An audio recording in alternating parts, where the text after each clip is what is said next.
Bouyon!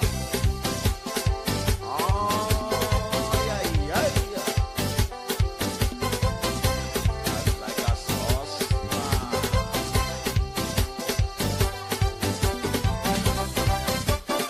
Hey, Pepe.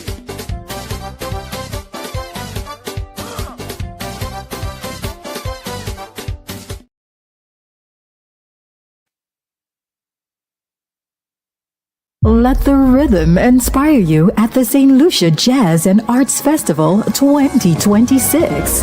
Pure Jazz. Tuesday, May 5th, Grammy-winning Esperanza Spalding. Then on Thursday, May 7th, Branford Marcellus Quartet. May 6th, Kingdom Night. Gospel Powerhouse Ty Trebet. Ada AE. Then feel the rhythm at Caribbean Fusion. Friday, May 8th, featuring the original Wailers with Al Anderson. Skip Marley has the band. Imran Nerdy, Dexter Daps. World Beats. Saturday, May 9th, Afrobeat sensation Thames.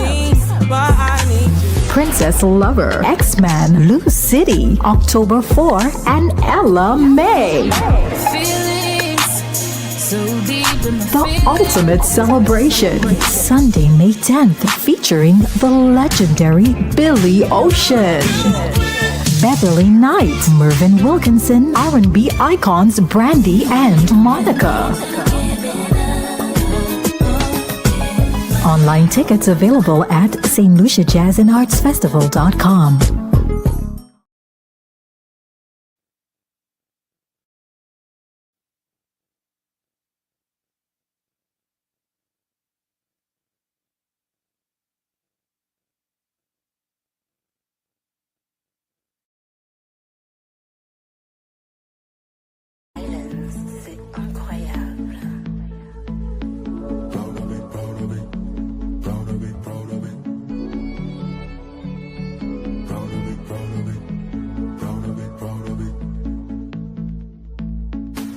All the wonders in the world, St. Lucia's only meant for me. So much history to be told and so much more for eyes to see.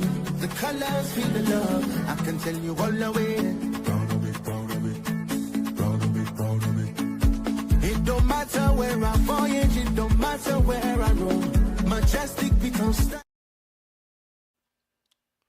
Good night, and welcome to another episode of Bouyon. Of course, I am your host, Peter D, and tonight I am so happy to have with me in the house some amazing people to talk about autism. You know, autism attacks so many lives and so many people, and I am so happy that I have a panel to really get into that discussion. Once again, I want to say good night and thank you guys for being here.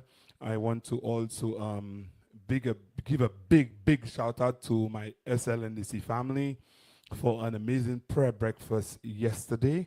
I want to also say condolences to Mr. Wright, condolences to my member Albert, who's lost a family member. I want to say condolences to you guys.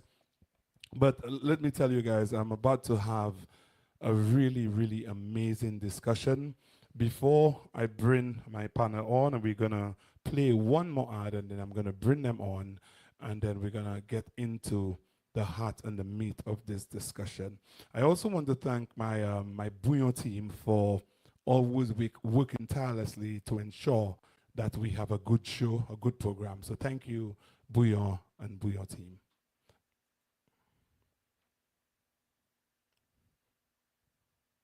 Let the rhythm inspire you at the St. Lucia Jazz and Arts Festival 2026. Pure Jazz. Tuesday, May 5th, Grammy-winning Esperanza Spalding. Then on Thursday, May 7th, Branford Marcellus Quartet. May 6th, Kingdom Night. Gospel Powerhouse Ty Trebet. Ada AE. Then feel the rhythm at Caribbean Fusion. Friday, May 8th, featuring the original Wailers with Al Anderson. Skip Marley has the band. Imran Nerdy, Dexter Daps. speaking. World Beats, Saturday, May 9th, Afrobeat sensation Thames. Princess Lover, X-Man, Lou City, October 4, and Ella May. The Ultimate Celebration, Sunday, May 10th, featuring the legendary Billy Ocean. Beverly Knight, Mervyn Wilkinson, R&B icons Brandy and Monica. Online tickets available at stluciajazzandartsfestival.com. Hello, hello, hello, and good night, good night. Welcome, welcome, welcome, welcome to our Bouyon talk show. I want to say a big welcome to our guests. I want to say it's a pleasure, it's an honor having you guys on. I want to give you all the opportunity to introduce yourselves as I always do. I never do that. I allow you guys to say a little something about yourselves. Tell the people, tell our audience who you are and what you're all about. So Shauna, we want to start with you. Let's talk with you. Okay, hi, my name is Shauna Bobbitt, and I am a mother to a beautiful 9-year-old girl, and I am a first-year teacher at a school PS 307 in Brooklyn. I'm also graduating next month from Bank Street College of Education with my master's in education. Oh, wow, nice. Congratulations. Thank you. All right. Janice? Hi, my name is Janice Tobier. I'm a special education teacher right here in Brooklyn. I work with Kids Centric and Achieve Beyond, and I work with students with various abilities. Thank you, Janice. And Delia, talk to me. Good night, everyone. I am Dr. Delia Samuel. Career-wise, I'm a mathematics professor, but I am also the mother of two beautiful autistic young men. I am also autistic. You know, wow. It's going to be an interesting conversation. So, Dr. Sel, let me ask you, before I go into what is autism and all of that good stuff, how old are your sons now? My sons are 20 and 17. 17. Nice. Okay. All right, guys. Let's look at autism. When people think of autism, they think about, I don't want people to know my child is that way. What is autism? And I know there's a general definition for autism, but from your perspective, what is the definition of autism, and how do you see autism and how it plays in or affects lives of children? And I want to start with you, Delia. Okay, I will start by saying what autism is not. That's an interesting perspective, right? It's not a disease. It It's is not. not something to be cured. Autism is lifelong. So if you look at some definitions online, you might see it's a deficit, it's a disorder, all negative words. Mhm. So I would characterize it as or describe it as a neurodevelopmental condition that affects the way an individual communicates, behave, and makes use of his senses to understand the world around them. And from the autistic brain, I am autistic, so I'd like to tell you what it means in the eyes of people with autism. It's just another way of life. It's just another path that we are walking. It's a different way of being. There's nothing wrong with it. We just arrive at different things in various ways, possibly not like the neurotypical people, but this is what it is, a different path. Mhm. Wow, interesting. And Shauna, I'm gonna come back to what you've discussed there, but Shauna, what are your views on So, autism? for me, when someone asks me about autism, I tell them, being a first year special education teacher, that, you know, everybody is unique in their own way. Some people may think that individuals with autism lack emotions or all act the same. But no, that's not the case. Every person is unique in their own special way, and they have a different way of seeing other things and reaching to that outcome. Thank you for that. Janice? When someone asks me about autism, I'll piggyback on both what Shauna and Dr. Samuel says. It's not a disease, and it's every child has a unique ability. And that's what we first have to identify when a child is presented as autistic, because there's some strength in that child, and what you have to do is to build on it to help that child get to where he or she can perform. Because some are better at music, some are better at math, like Dr. Samuel, some are better at art. So it's just identifying that child's strength and then building on it before you can actually um, ca- categorize them as behavior. Or and they do have behaviors, but if you know how to communicate and help them express themselves, even when they're nonverbal, they know how to express their needs. You, Mm-hmm. you just said something there, right? And one of the things we know about autism is that no two individuals are the same. Everybody is different, right? Somebody might not like loud music. Somebody might show extreme amount of love and affection, and some might be very closed up and not be affectionate. So why is it that people exhibit different behaviors when they're autistic? And I want to put that question. I'll pose that question first to Dr. Samuel, and then anybody can piggyback on what you said. Well, I could answer that by saying we are all different. So, autism is a spectrum. That's exactly what it is. So, we go from um, people with mild disabilities to severe disabilities, like one of my sons. So, one son is, I would say, has moderate disabilities, while the other one has severe disabilities. So he is nonverbal. He's at the level of a 1 to 2 year old, even though he's 17. So we display different disabilities because it is a spectrum. Thank you. Anybody want to add to what Dr. Samuel just said? I agree with Dr. Samuel. The same thing in my class. Like, my class is a self contained class with 8 students, and each of my students all have their unique way of doing anything. Pretty much, I have a creative one, I have one that loves music every day, comes in, talks about music nonstop, so I know I can reach to him through music. I have another student that loves cartoons, knowing that, I have to be animated with her.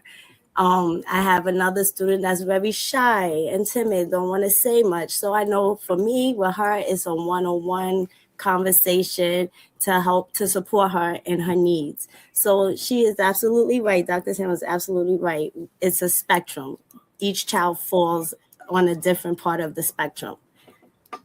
Thank you. Yeah. And Janice, you want to also go? to add to what was just said, you have some, especially when they're nonverbal and they're trying to express themselves, it may look like they're throwing a tantrum. It may look like they're doing, expressing adverse behaviors. But what it really is, they want to communicate something. And because they're not being understood, or they don't know how to do it, they get frustrated. So you, as the teacher, as Shauna said, you have to know how to calm that child, and then have that child use like hand over hand, or tell them to show you by pointing, or show them pictures in order for them to be able to express those needs. Thank you so much. Let's take one of the comments from one of our audience member who just said, Yolanda Bryce just said, you're absolutely right, Dr. Samuel. That's why I do not call children autistic. They are individuals with autism. Every individual is unique, and we have to change our mindset and approach it approach it as and approach it as sorry as people who are differently abled.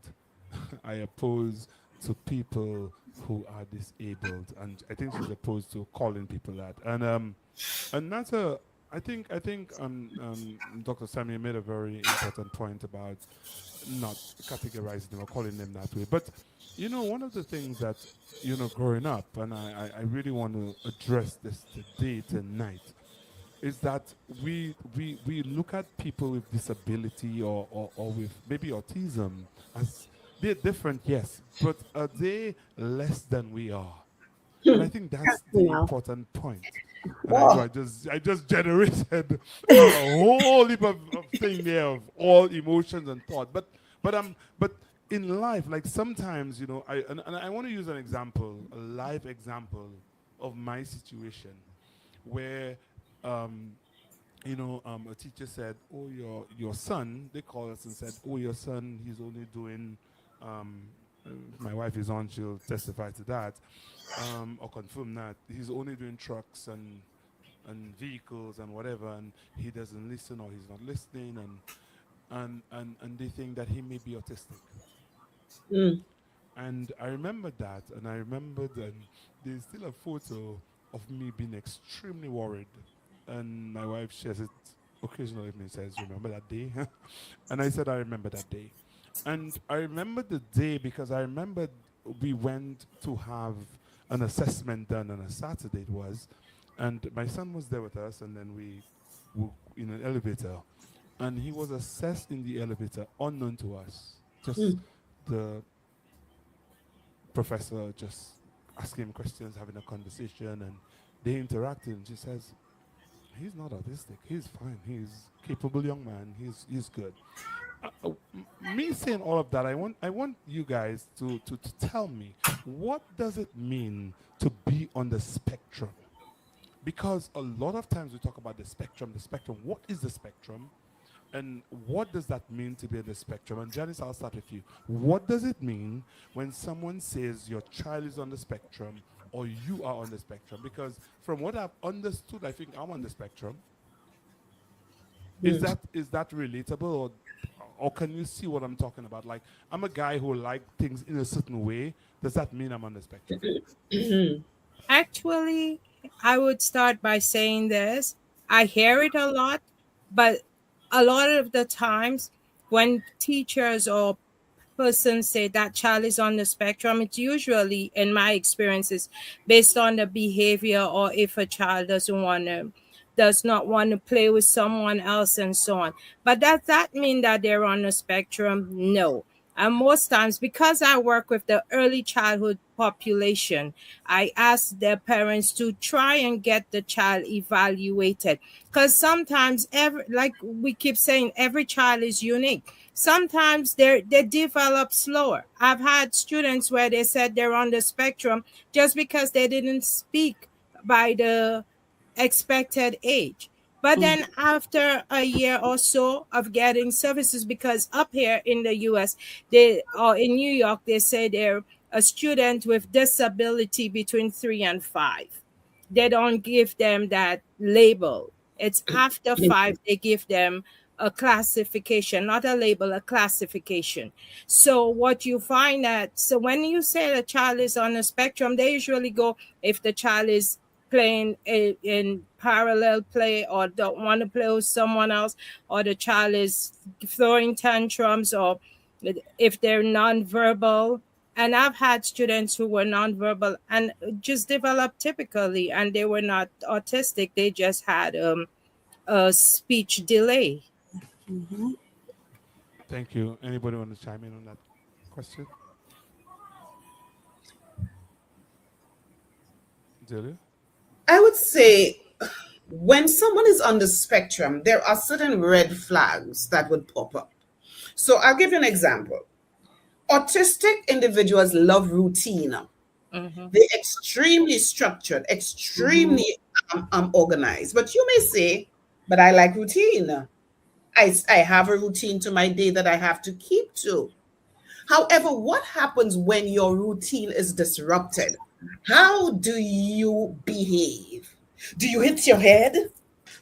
Do you scream? Do you scratch people? Are you aggressive? Do you injure yourself? Are you in a situation where you just cannot cope? This is what happens with children who are autistic or individuals who are autistic. So, for example, I'll give you a situation with my children. So, there's a particular route that say we take to bring him to school, right? And in Minnesota, there's always construction. So sometimes we have to deviate to another route. All right. My child would not understand because he knows the route. So he might take his iPad and bang on his head. He might start screaming. He might want to get out of the vehicle. Where are you taking me? I need to get to school. So it is the level at which we cannot cope with this particular characteristic. So routine is one. The comprehension, the language comprehension may be different.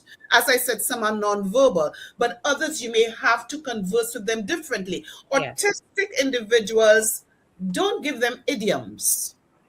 They will not understand you if you tell them, it's raining cats and dogs. They will look out for the cats and It's in dogs. the box. Yeah. So these are just some examples. And a big one about being on the spectrum is the sensory processing disorder. Yes. What is that? Using their senses to make use of the world around them. So they cannot cope with bright lights. It gives them physical pain. The textures of food, they may need to eat mushy food. Their clothing, they cannot take the tags. My son cannot wear jeans because of the quality of the material. Loud sounds, they cannot cope with parties. I remember bringing my sons to a party when they were small. They were literally bouncing off the walls, literally. They couldn't cope with it. So these are some of the characteristics. Thank you so much, Dr. Samuel. Shauna, you want to add anything? I agree because my classroom, I have to, like, if there's a switch in my schedule, I make sure to tell my students before we start our day, just so they're on point with me and we're all on the same page. And for the most part, it's been working. I tell them, like, listen, guys, I have to switch the schedule a little bit. We might have to do ELA first, and then we're going to go into math. And like, okay, I may get a few questions here, why, and this and that.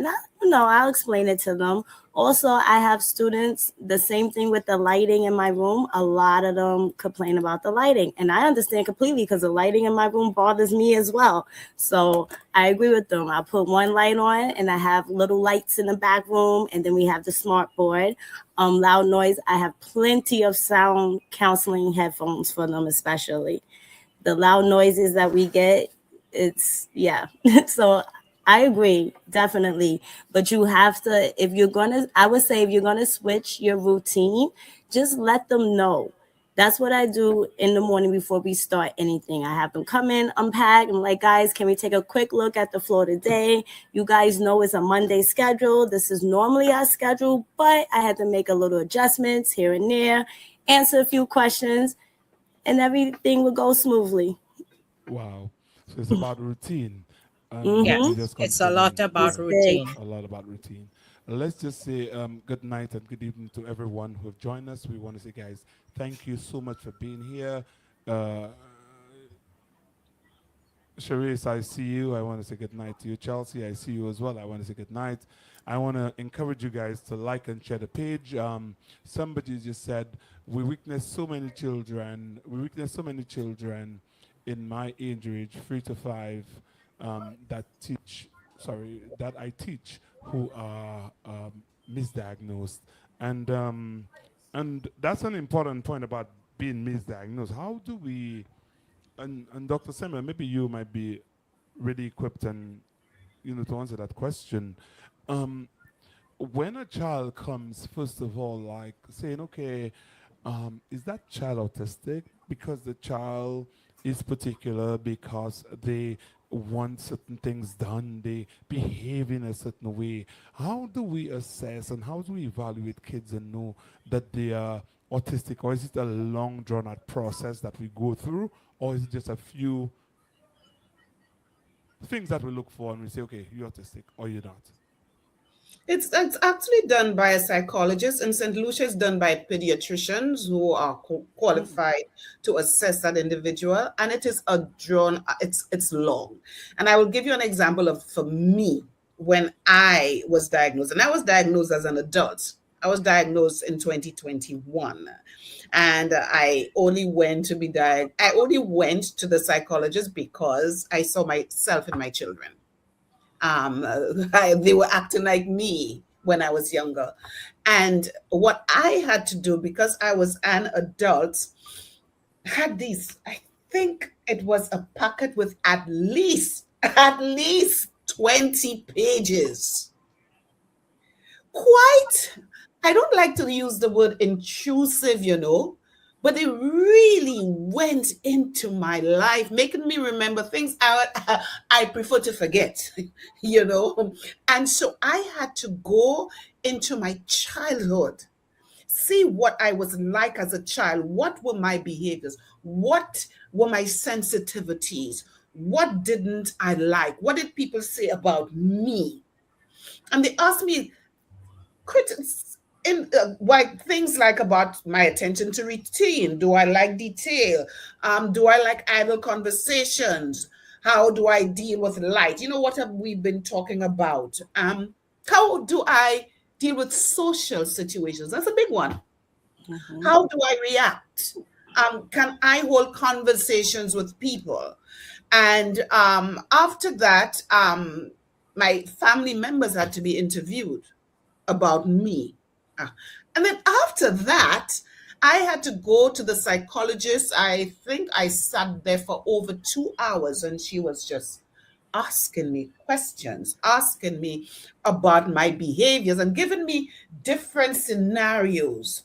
How would you behave if you were in that situation? What would you say to that person?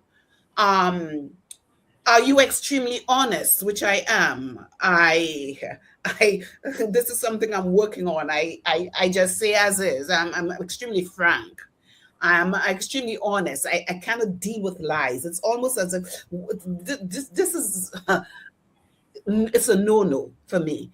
And so I had to deal with all of that. And after that, she told me that it's obvious you're autistic, but without intellectual impairment or without need for support.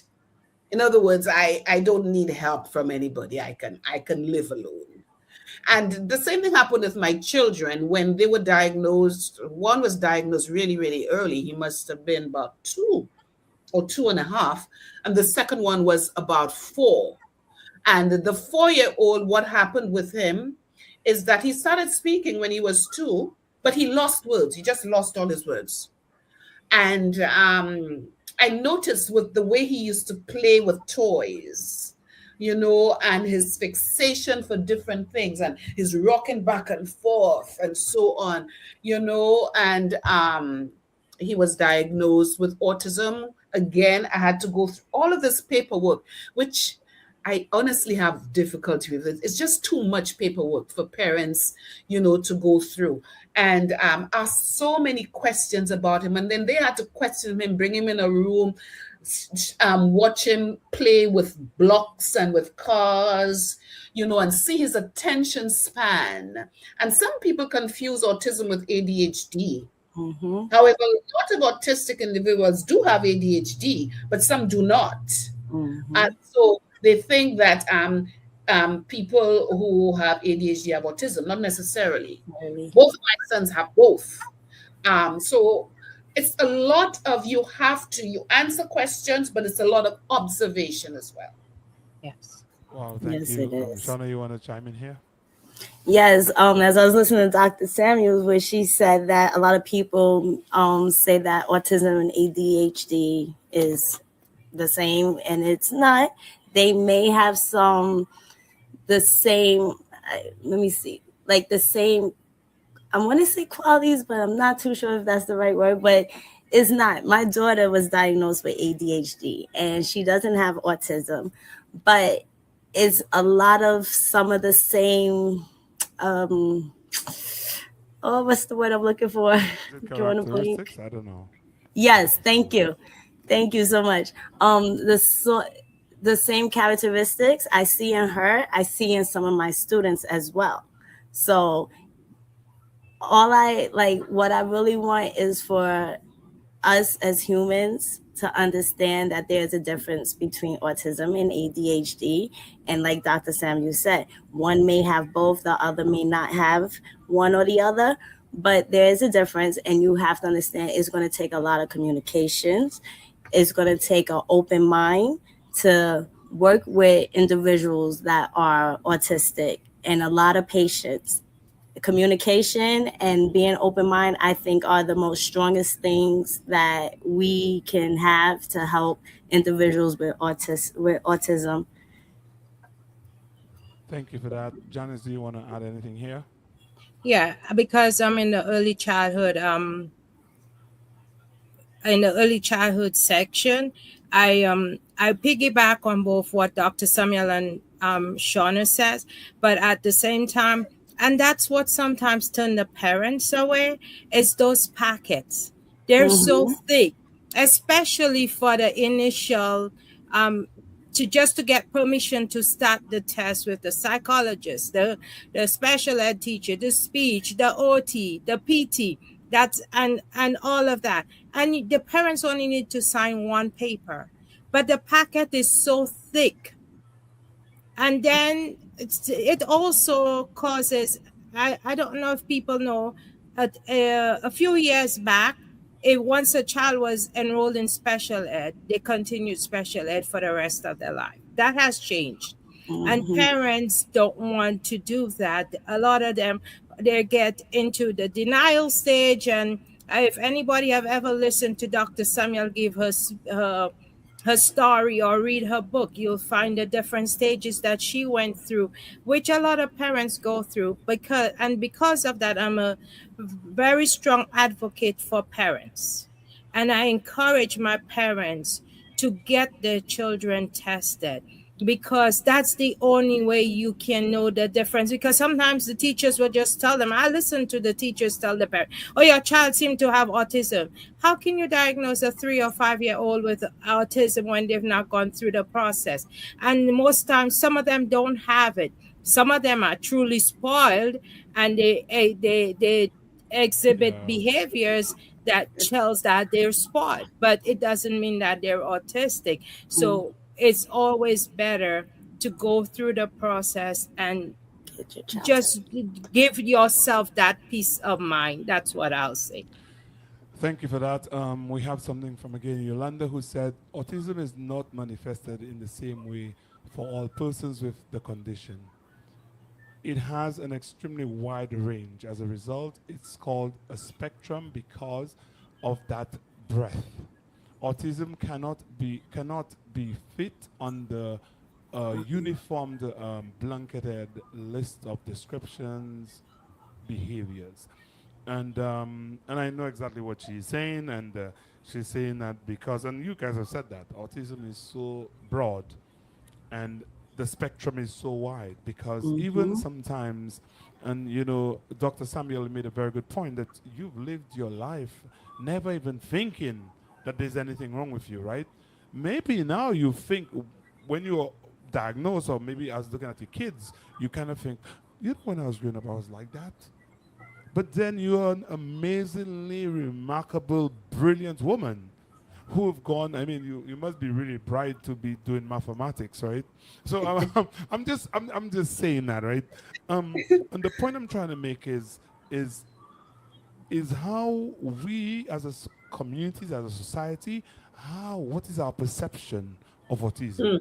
We're going to take a commercial break. When we come back, I want to discuss how we as a society look at autism and how we can make a difference and make changes to how we think or how we look at persons who may be suffering from such conditions, if that's a good way to put it.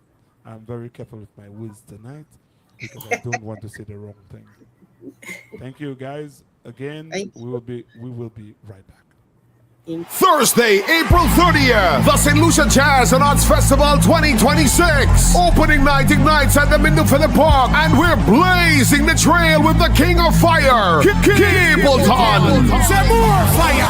Slew them up, bare feelings, them a carry. Them done bow already and then Cableton. Jaja City, Jaja Town, them off it on it in a cowboy town. Smooth and melodic Tiani. Dancehall's bold new voice, Valiant. The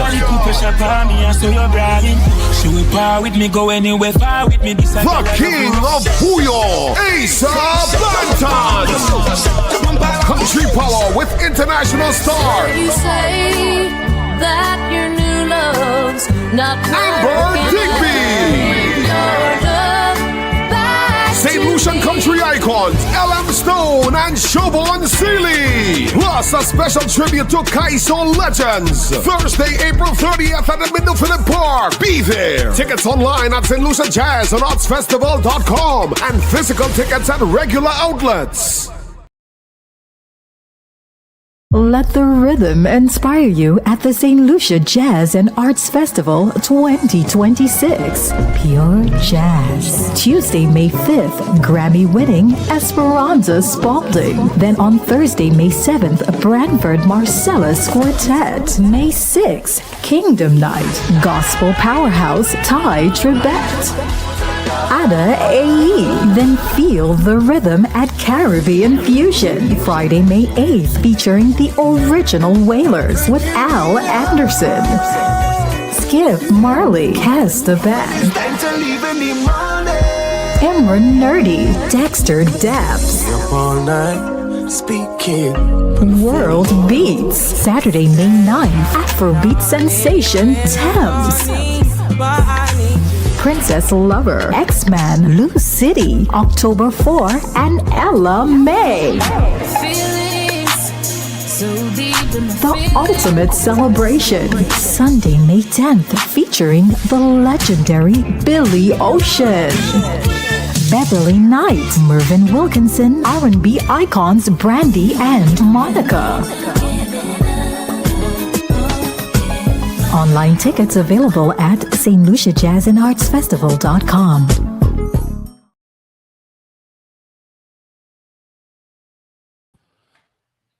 Once again, I want to thank you guys for not logging off. Don't forget to like and share the page.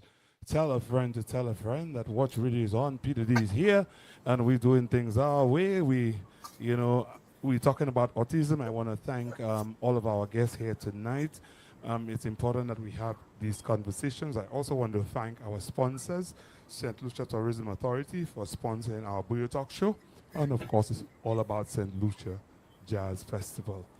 So, ladies, let's talk a little bit about the stigma, how people look at autism and is it right or is it wrong? I remembered the thought process that ran through my mind when my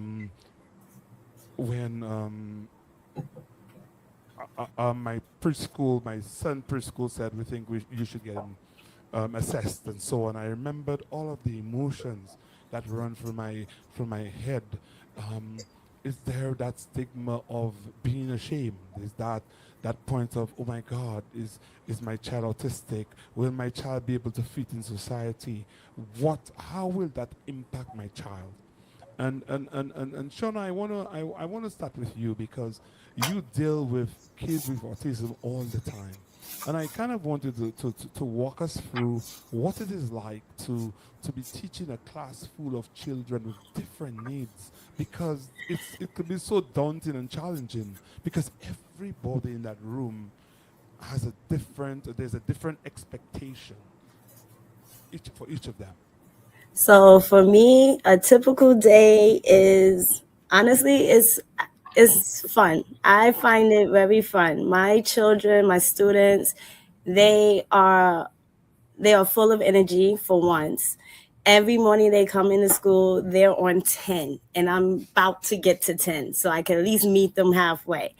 And they're always asking, "What are we doing today? Are we having gym?"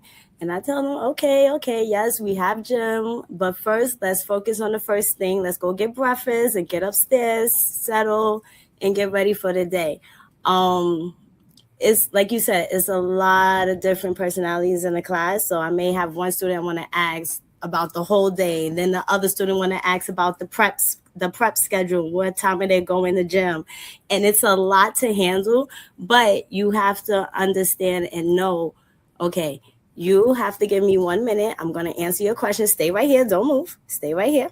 And then you talk to one student, answer that question, go to the next student, answer that question. And then after that, I usually ask everybody if they have any more questions throughout the day to check in. I also do my check-ins with them, especially if I see throughout the day like they're having a rough time. It could be during recess, lunch, even when I'm teaching a lesson. I see the frustration if they're not getting something. So I always tell them, if you don't understand something, please let me know. That's my job. That's what I'm here for. And we always use our check-in system. So I'll ask them thumbs up if you understand, thumbs to the side if you're still confused, thumbs down if you don't understand. And yes, it's a lot to remember, Okay, all right. but it Ja- helps. It helps. wow. Janice, you want to add up?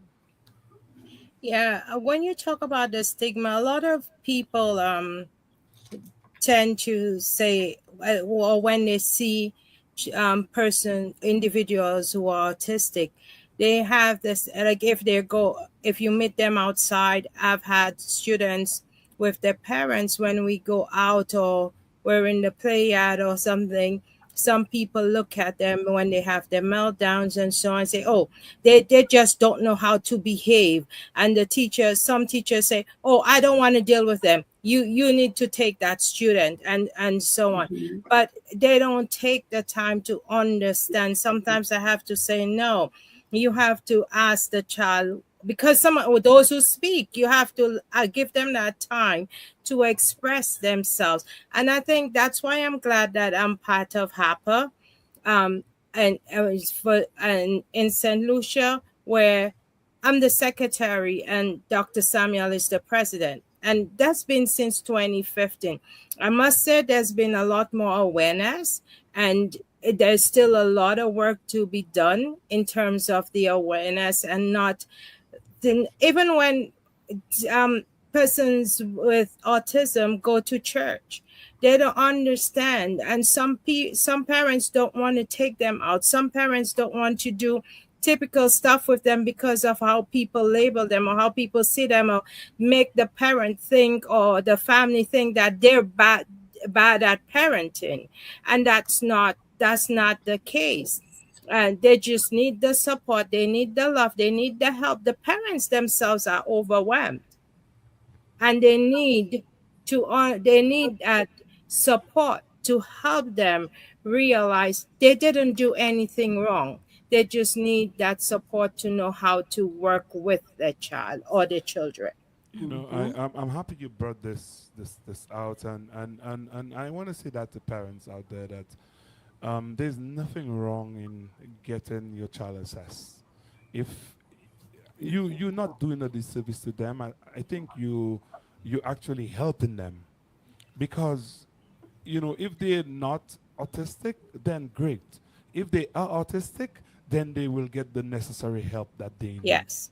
Dr. Samuel, I know you can't wait Yeah, to chime in here, yeah. but I'm going to compound the question that I asked with of course talking a little bit about. I think Janice jumped me here, about Sorry. your that's all right, about your organization back home. And I gave you a lot of power when we were on. I say you never told me anything about your organization. You should have told Yes. me. We would have put it that's who we are at Watch Radio. We believe in promoting things that are important. So tell us a little bit about the organization. Tell us how you came up with the name. Tell us. So my question to you is a lotta. So tell us more about the organization. What I know. I think I know what made you went that route, but I want you to tell our audience a little bit about it.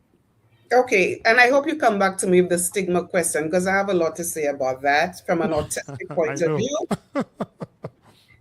Yes, so HAPA is our organization and it stands for Helen Association for Persons with Autism. And how was it born?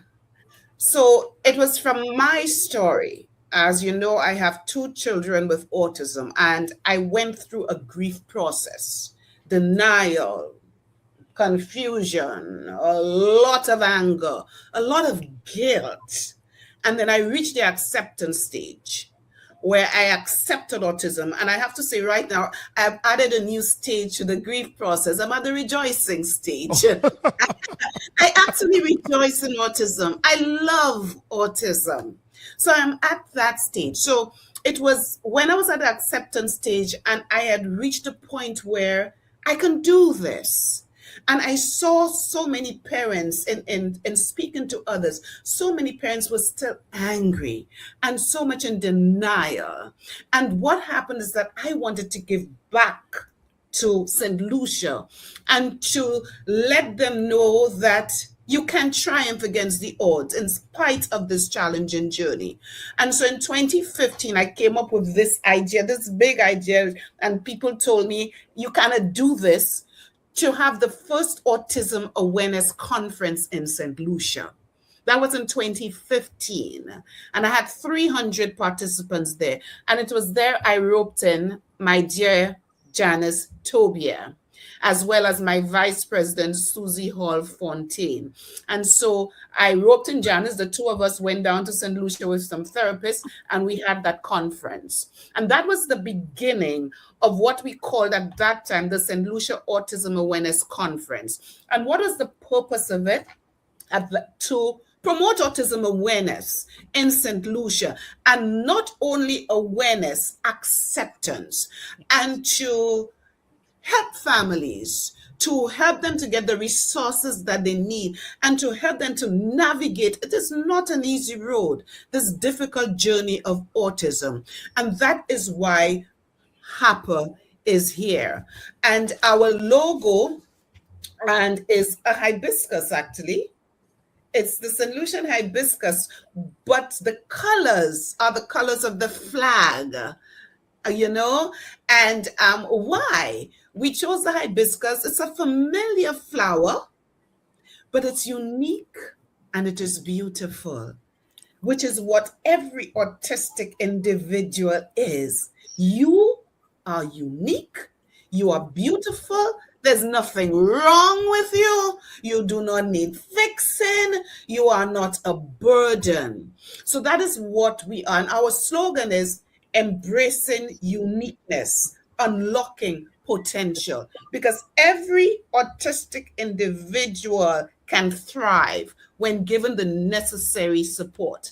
And we all have the potential to be the best we can be and to contribute to society, but we have to be given the necessary supports. Yes. Wow. But let me tell you, I'm not stopping you because I want you to tell me about the stigma that is attached to autism and being surrounded by autistic people.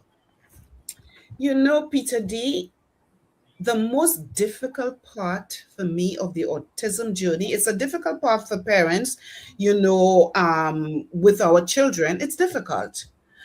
But the most difficult part is the social aspect of autism, how people see us. They make a judgment of us. We are told that we are burdens. We are told that we need fixing. We are told that there is something wrong with us. We are ostracized. We are pushed aside. We are called names. We are not given the correct supports in school. We are ridiculed. We are abused. We are called go-go. You know how many times I have been asked to leave a store when I am with my children because they kind of deal with the crowds, they kind of deal with the lighting and the sounds. And so sometimes they would take things off the shelf and so on. I've been told, Mom, you need to leave. When I go to church, they don't like the way my children dance. My children are a distraction. You need to leave. This is the stigma. This is what is happening. And you see, there's a stigma on all mental illnesses. As long as there is some form of mental illness, no, you have to be ostracized. You're not like us. You are different. They cannot cope with differences in people. There is a lot of ableism in society. What is ableism? Where they look at us as less than, and you cannot fit in. So I'll give you a simple example. Imagine a world or community where there are only short people. The tallest person is 5 feet. And so everything is built for people who are 5 feet or under. The doorways are for these people. The cars are made for them. The houses are made for them. But all of a sudden, some mothers gave birth to children who grew up to be over 5 feet, 6 feet. What happened when they passed through the doorways? They started bumping their heads. They could not fit into the cars. They could not move properly into the homes. They became physically ill or bent. What did the rest of society say? Why are you so tall? You're not like us. You need to be cast aside, pushed aside. They're called names. Tolly, you are so ugly. Abusing them. When instead, they could increase the height of the doorways, make better cars, to enable them to thrive. It is the same thing with autistic individuals. All we need is love, respect, and support. Amen. That is all we need, and we will thrive. Wow. That's powerful what you just said there. Guys, let's I know our time is running out. We have 8 more minutes, and that's Wow. the thing in Bouyon, right? When you start to get to the meat of the thing is when the time is ready to end, right? But I want to say all good things must come to an end, and so must Bouyon. But before we go, we look at autism and autism awareness, and it's all about autism and humanity. Every life has value. And I want from your perspective, ladies, to tell me what you think or how does that uh, uh, theme for Autism Day, Autism Month, how do you when you hear that theme, how do you relate to it? And I want to start with you, Janice, and then we'll take Sean, and then we'll go to you, Dr. Samuel. When I hear that, I get excited. And I'll tell you why. Because that there's always Mother's Day, Father's Day, Children's Day, and so on. But when I hear that for my students, I get very, very excited. And I look forward to wearing the blue. I look forward to us doing the various activities in the school. I look for us being able to celebrate the child and their abilities, my students and their abilities, not only them, but also the parents. Because like on April 2nd, I told everybody in my different schools, make sure you wear blue to celebrate my students. And then I did, when I went with my students, when I got to school, I celebrated them. I did things, whatever they liked. I make sure that that day was all about them. It wasn't about the usual day. I just made it about them. Or sometimes I brought those who are sensory. They got a little sensory toy. They got something that would make them happy and allow them to be celebrated. Because like you said, they are humans too. They're no less than us. And I came from a family with at the time I didn't know they were autistic, but I had I'm from a family of a few persons with autism, and And now I have come to understand. And before growing up, they call them dummy. They call them all sorts of names. But now I understand who they are and what they're human, just like any one of us. Thank you so much, Janice. Shauna. Wow. Yep, I agree with Janice. So every life has value. I want everybody to understand that and know that. And that's something that we should all carry with us. And when we carry that with us, we create a more compassionate, inclusive world where we can help one another, especially individuals with autism. And I honestly, I celebrate my students every day in anything that they do. It involves giving stickers, verbal praises. We do little dances here and there, Oh, yes. like everything. You name it, we do it in my class. As long as my students are good and know that they are valued, they are seen, they are respected, and know that my attention to them comes from a place of love and they're not judged. They feel safe in my classroom.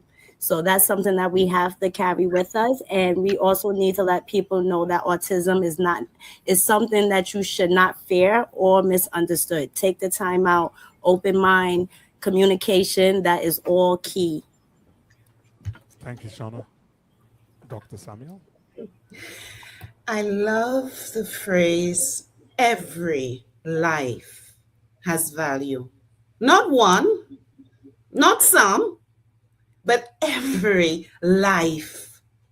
Neurotypical, neurodivergent, you are all important. We all need to be valued and respected. It is a basic human right. So celebrate each other. We know the phrase do unto others as as you would like them to do unto you. I also say, do unto others as you would like them, as they would like you to do unto them. Value people, respect. Education is not for some, it's for all. All of us have to be celebrated. All of us need love and acceptance. I see. You know the movie Avatar? I see you. I see the autistic individuals. Get to know them.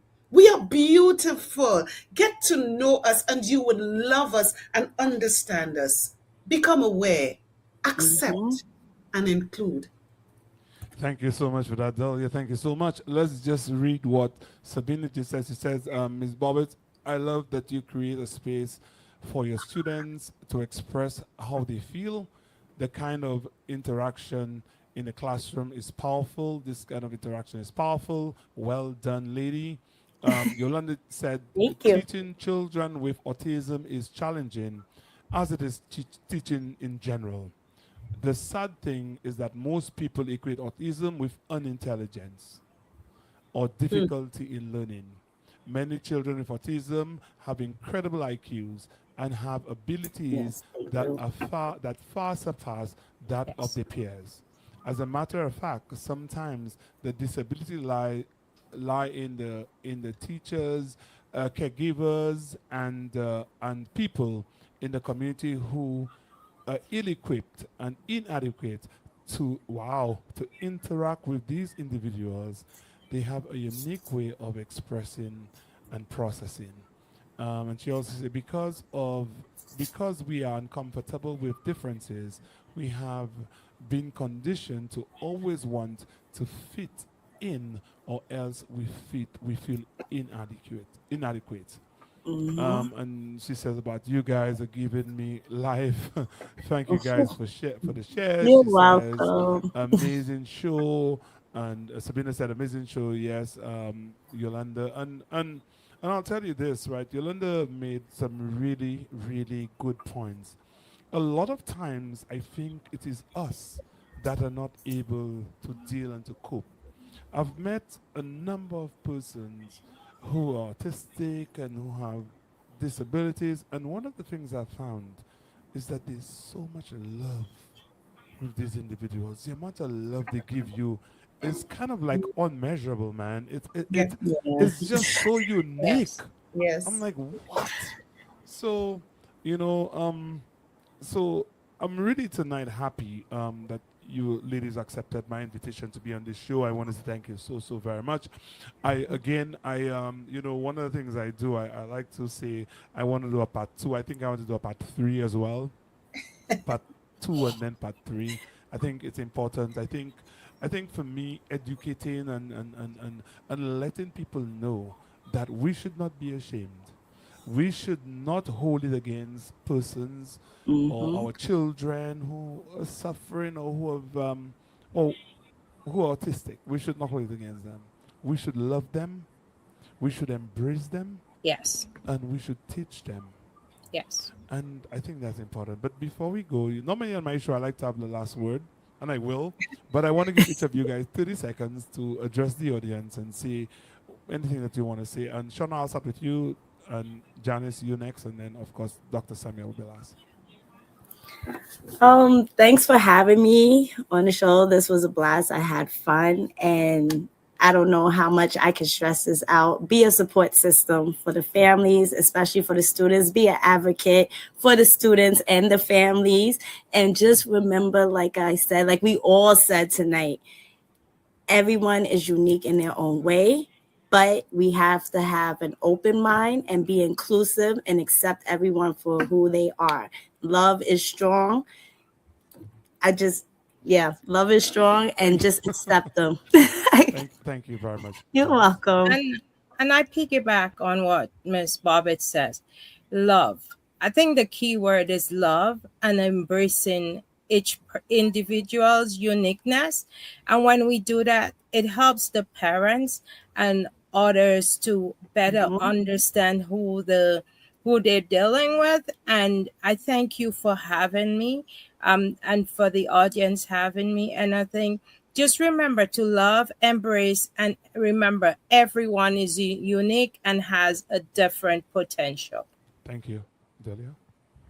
I want to tell the audience to stand with us, stand with our organization, HAPA, because our goal is to build a community where no autistic individual feels alone and feels invisible, where no parent feels alone, where no educator feels unsupported. So stand with us and make things happen to promote inclusion.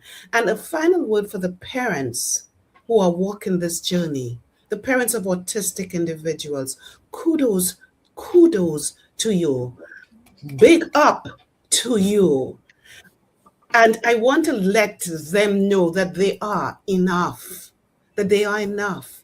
And in the same way that they love their children unconditionally, to love themselves unconditionally because Yes. they deserve it.